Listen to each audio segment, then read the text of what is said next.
Sans capote ni Kalachnikov. Mais rien de tout cela ne serait survenu sans l'arrivée à Cap d'hommes et de femmes aux yeux plus grands que le ventre mou de la planète. Partis des quatre coins cardinaux, ils voulaient tous pénétrer dans les entrailles d'une guerre africaine frappée du sceau de la bâtardise.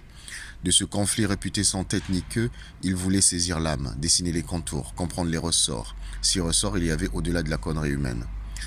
Je parle ici de la bêtise des mortels en général, parce que concéder aux Noirs et aux Noirs seuls le monopole du génie à fabriquer du chaos, l'exclusivité des génocides et autres trouvailles du même tonneau, ne relève pas de la blague potache, vous en conviendrez. C'est du foutage de gueule, point à la ligne. Il aura donc fallu ce tournant qui scellait la fin du silence pour que le nom de Kapitikisapiang triomphe de l'anonymat, prennent vie sur une carte d'Afrique, deviennent le sésame ouvre-toi des agences non plus de voyage mais humanitaires.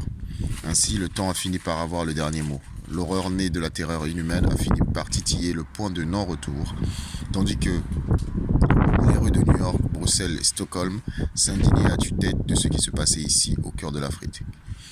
Une région que les Canadiens appellent le cœur des ténèbres.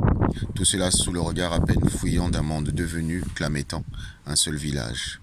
Un village planétaire menacé par la même épée nous rappelait soir après soir les journaux télévisés.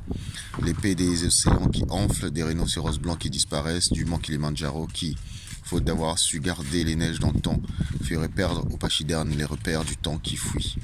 Autant de sujets d'indignation dans les rues de ces villes lumières où battre le pavé pour des idées est un sport qu'il est interdit aux politiciens d'interdire.